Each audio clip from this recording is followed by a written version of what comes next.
Hello everyone, welcome to my channel. This is Priya Bhargav. Today we are going to do a subsection of Unit 1. Unit 1 is from Block 3 MPCE 022, that is MAPC second year Counseling Psychology students. This video is for you guys. I have already made 2 videos from this unit. This is the third video where we are going to talk about counseling goals and function of counseling goals. छोटा सा topic है but interesting है। आप जल्दी ही ख़त्म हो जाएगा ये वाला आज का वीडियो। बट इससे पहले कि मैं इस वीडियो को शुरू करूं और आपको इस टॉपिक पे बताना शुरू करूं, आपसे रिक्वेस्ट है कि मेरे चैनल को सब्सक्राइब करें, ज़्यादा से ज़्यादा स्टूडेंट्स में शेयर करें और लाइक करना और कमेंट करना ना भूलें। बिसाइड्स दैट, इन जो भी वीडियोस मैंने इस यूनिट के बनाए हैं उनका लिंक आपको डिस्क्रिप्शन सेक्शन में मिल जाएगा, तो प्लीज़ डिस्क्रिप्शन सेक्शन को चेक करना ना भूलें। Let us start with today's topic where we are going to understand कि काउंसलिंग जब हम किसी क्लाइंट की कर रहे होते हैं तो काउंसलर क्या गोल लेके चले, क्या काउंसलर की सोच क्या होनी चाहिए। बेसिकली काउंसलिंग गोल का मतलब है हम किस तरह से सोचें, हम क्या एम लेके चलें कि हमारा जो क्लाइंट है हमसे खुश हो और क्लाइंट भी सक्सेसफुल हो। तो काउंसलिंग गोल हेल्प करता है किसी भी इंडिविजुअल को कि वो अपनी जो प्रॉब्लम उसकी आई हुई है वो तो ठीक हो ही जाए काउंसलिंग से, लेकिन हम उसको इतना एफिशिएंट बना दें कि वो आगे जब फ्यूचर में काम करे तो उसको वो प्रॉब्लम कभी भी फेस ना करनी पड़े और हर एक प्रॉब्लम को अच्छे से वो सॉर्ट कर सके अपने लेवल पे। तो और एक और चीज़ हमें ध्यान में रखनी होती है कि जो क्लाइंट होता है उसकी खुद की अपने अपने तरीके के क्लाइंट होते हैं। सारे क्लाइंट एक से नहीं होते कि आपने एक फॉर्मूला ढूंढ लिया और उसी फॉर्मूले को सबके ऊपर अप्लाई करें, ऐसा नहीं होता। हर एक क्लाइंट यूनिक होता है, उसकी प्रॉब्लम यूनिक होती है, उसकी एक्सपेक्टेशंस यूनिक होती है, उसके लिए ट्रीटमेंट भी यूनिक बनाना पड़ता है। वो आता है प्रैक्टिस से, उसके लिए कोई फॉर्मूला नहीं है। बट हमें जो कॉमन गोल हर एक काउंसलर के होने चाहिए वो हम आज के वीडियो में समझेंगे। जो अच्छा, ये जो गोल जो मैं बताने वाली हूँ ये इम्पॉर्टेंट भी है, मतलब नेसेसरी चीज़ है जो हर एक काउंसलर को पता होनी चाहिए, जिससे कि हमें एक डायरेक्शन मिल जाता है कि हमें किस डायरेक्शन में काउंसलिंग करनी है। यानी अगर आपको ये आइडिया है कि आप क्या करना चाहते हैं अपने क्लाइंट के साथ, तो ऑटोमेटिकली वो क्लाइंट के ऊपर आप काम कर पाएंगे।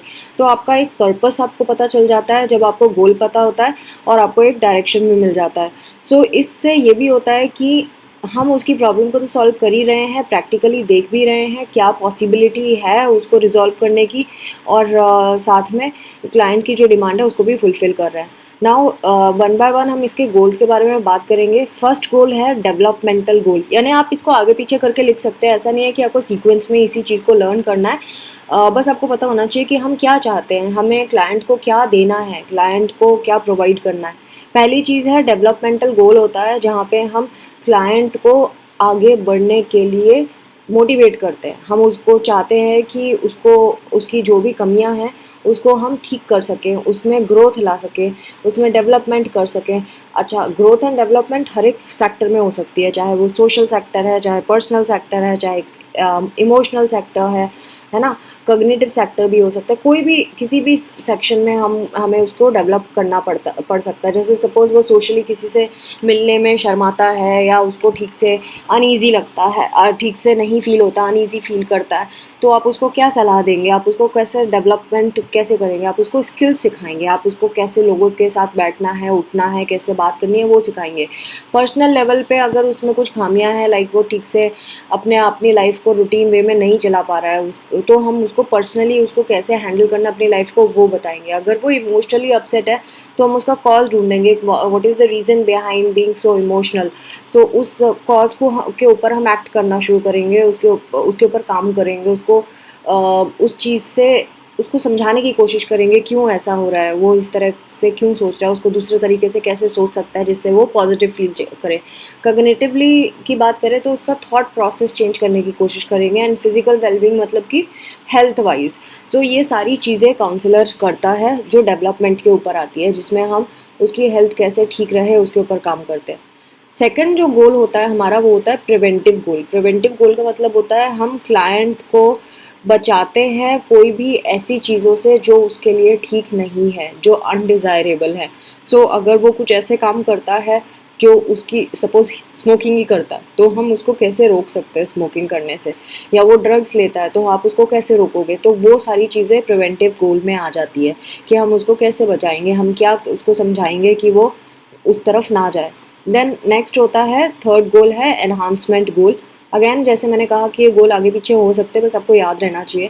एनहांसमेंट गोल का मतलब होता है सपोज किसी क्लाइंट में कोई स्किल्स हैं, कोई ऐसी एबिलिटी है जो उसको भी पता है और हमें भी पता है, लेकिन उसने उसके ऊपर काम नहीं किया, इसलिए वो स्किल्स उसकी किसी काम की नहीं है ना। तो हमारा काम होगा कि हम उसको मोटिवेट करेंगे, हम उसको पुश करेंगे कि वो उस एक्टिविटी को बार बार करे, हर बार करे और उसको पॉलिश करने की कोशिश करे, कोई कोर्स ज्वाइन कर ले उससे रिलेटेड। इस तरह की चीज़ें हम उसके डेवलपमेंट के लिए करेंगे सो दैट उसकी वो स्किल्स पॉलिश हो जाए। नेक्स्ट है रिमीडियल गोल्स। रिमीडियल गोल्स होता है जो इसमें हम हेल्प करते हैं क्लाइंट को कि वो अपने जो भी कमियाँ, जैसे क्लास स्कूल्स में भी आपने देखा होगा रिमीडियल क्लासेस लगती है जो बच्चे कमज़ोर होते हैं किसी सब्जेक्ट में, वैसे ही रिमीडियल गोल होता है हमारा कि हम उस जो सेक्शन बॉडी के अपनी लाइफ के, उसके पूरी लाइफ के या बॉडी से रिलेटेड या कोई भी चीज़ जिस चीज़ में वो उसमें उसे लगता है कि वो नहीं है ठीक या उसको ट्रीट करना ज़रूरी है, हम उसके ऊपर काम करते हैं। चाहे वो मेंटल इशू है, चाहे वो कोई और इशू है, तो हम उसको उस चीज़ में ट्रीट करने की कोशिश करते हैं। और अगर कोई चीज़ अनडिज़ायरेबल है तो हम उसको वो भी बोलते हैं कि इस चीज़ को बंद कर दो, इस नहीं करो करके। एंड देन फिफ्थ जो हमारा गोल है वो है एक्सप्लोरेटरी गोल। एक्सप्लोरेटरी गोल एक्सप्लोर करना। एक्सप्लोरेटरी गोल का मतलब होता है हम एक्सप्लोर करेंगे। क्या एक्सप्लोर करेंगे हम एक्सप्लोर करेंगे कि उसमें कौन कौन सी ऐसी खूबियाँ हैं, ऐसी कौन सी स्ट्रेंथ्स हैं, ऐसे कौन कौन सी एक्टिविटीज़ हैं जो वो कर सकता है, या उसकी रिलेशनशिप का एनवायरनमेंट किस तरह का है उसको हम एक्सप्लोर कर सकते हैं। तो इसमें हमारा गोल होता है कि हम हर एक उसके लाइफ के एस्पेक्ट को एक्सप्लोर करें और फिर उसको उस चीज़ में हेल्प करें जहाँ पे हम हेल्प कर सकते हैं या हम उसकी लाइफ में बेटरमेंट ला सकते हैं। नेक्स्ट है रीइंफोर्समेंट गोल। रीइंफोर्समेंट गोल अगेन ये ऐसी चीज़ है जो आप किसी को रीइंफोर्स करते हैं, यानी कि रिवार्ड देना, है ना। तो ये यूज़ होता है रीइंफोर्समेंट कि हम ऐसी कंडीशंस को ढूंढते हैं क्लाइंट में जहाँ पे क्लाइंट अपनी वो चीज़ें वापस ले आए जो उसकी लाइफ को बेहतर बनाती हैं, है ना। तो हम उसकी थिंकिंग पे काम करेंगे, वो कैसा फील करता है, या ऐसी चीज़ें जो वो करता है और उसको करने से उसको फ़ायदा होता है, हम उसकी फ्रीक्वेंसी को बढ़ा देंगे। तो उसको बोलते हैं रीइंफोर्समेंट गोल, क्योंकि ऑटोमेटिकली जब वो अच्छी चीज़ों की स्ट्रेंथ बढ़ जाएगी तो वो उसका आउटपुट भी अच्छा आएगा। नेक्स्ट है कॉग्निटिव गोल। कॉग्निटिव गोल में हम उसकी जो जिस तरह का उसका थॉट प्रोसेस है, जो उसने सीखा है अपनी ज़िंदगी भर में अब तक, या किस तरह की उसकी स्किल्स हैं सोचने की या थॉट प्रोसेस की, किस तरह से वो फील करता है, किस तरह से वो बिहेव कर, वो सारी चीज़ें हम इसके ऊपर काम करेंगे एंड उसके थॉट प्रोसेस को चेंज करेंगे। ऐसा क्या थॉट प्रोसेस है जिसकी वजह से वो बीमार पड़ता है या सैड हो जाता है या डिप्रेशन में जाता है या कुछ और प्रॉब्लम आ जाती है, तो हम उसके कॉग्निशन को चेंज करने की कोशिश करेंगे। बेसिक फाउंडेशन क्या है उसको पकड़ने की कोशिश करेंगे। नेक्स्ट है फिजियोलॉजी गोल। फिजियोलॉजी गोल अगेन, फिजियोलॉजी जब वर्ड आता है यानी कि ये बॉडी से रिलेटेड होता है, तो उसको अपनी लाइफस्टाइल में क्या क्या उसकी हैबिट्स, उसकी लाइफस्टाइल किस तरह की है वो हम जानेंगे, हम समझेंगे एंड देन उसको गुड हेल्थ की कैसे अचीव कर सकता है वो हम उसको समझाएंगे। नेक्स्ट है साइकोलॉजिकल गोल। साइकोलॉजिकल गोल मतलब कि उसकी खुद के साइकी कैसी है ना, जो उसकी साइकी है उसके बारे में हम काम करेंगे और उसको उसकी स्किल के ऊपर काम करेंगे, उसको इमोशनल कंट्रोल सिखाएंगे, कैसे अपने आप को इमोशनली स्ट्रॉन्ग रखना है, कैसे खुद के बारे में वो क्या सोचता है, उसका पॉजिटिव सेल्फ कंसेप्ट को डेवलप करेंगे एंड देन इंटरेक्टिव स्किल्स उसकी बढ़ाने की कोशिश करेंगे। सो ये 9 ऐसे गोल्स हैं जो हमारे दिमाग में होने चाहिए जब हम किसी इंसान की काउंसलिंग करते हैं, चाहे उसकी सोच से रिलेटेड है, चाहे उसकी बॉडी से रिलेटेड है, चाहे उसकी कॉग्निशन से रिलेटेड है, या और कोई जो उसकी पूरी लाइफ को एक्सप्लोर करने वाली बात हो गई। क्योंकि आप जब तक किसी इंसान के बारे में पूरा नहीं जानेंगे आप उसको सही सलाह नहीं दे सकते, तो बहुत ज़रूरी होता है कि हम क्लाइंट के बारे में सब कुछ समझें। Now next topic is function of counselling goals. क्या काम करते हैं हमारे, हमने गोल्स तो पढ़ लिए कि काउंसलिंग गोल्स ये होना चाहिए, बट काउंसलिंग गोल्स ऐसे होते हैं तो हम क्या फंक्शन प्ले करते हैं वो। 3 इंपॉर्टेंट फंक्शन प्ले करते हैं अकॉर्डिंग टू द स्टडीज़। क्या क्या गोल है? पहला गोल होता है कि ये एक मोटिवेशनल फैक्टर होता है काउंसलिंग में। जब हमें मालूम होता है हमारा गोल क्या है तो हम मोटिवेटेड होते हैं, हमें पता होता है कि हमारा हमारा डायरेक्शन क्या है काउंसलिंग का, है ना। तो ये मोटिवेशनल फैक्टर होता है एक बहुत बड़ा counselling goal.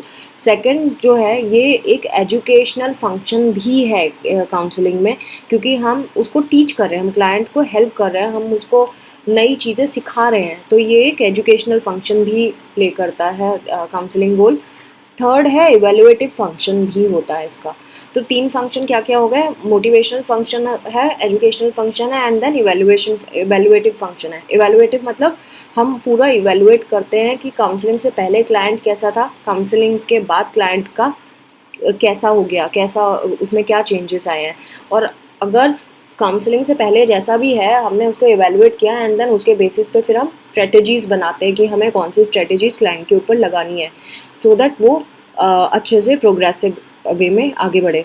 And then last में भी हम इवेलुएट करते हैं, तो यानी कि एक इवेलुएटिव फंक्शन होता है हमारा जो काउंसलिंग गोल होता है उसमें एक इवेलुएटिव फंक्शन तो होता ही है, एजुकेशनल फंक्शन भी होता है क्योंकि हम उसको सिखाते हैं न्यू ट्रिक्स, एंड मोटिवेशनल भी होता है क्योंकि अगर आपने एजुकेट कर लिया लेकिन मोटिवेट नहीं किया तो वो बच्चा कुछ नहीं कर पाएगा, वो क्लाइंट कुछ नहीं कर पाएगा।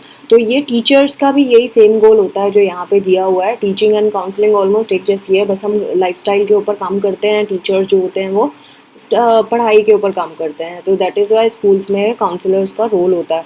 So friends, this was all about today's video. I'm a bit unwell today, but still I thought not to waste any of the days, so I am making this video somehow with pain.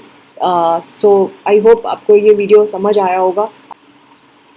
Thanks for watching. Take care of yourself. Bye bye.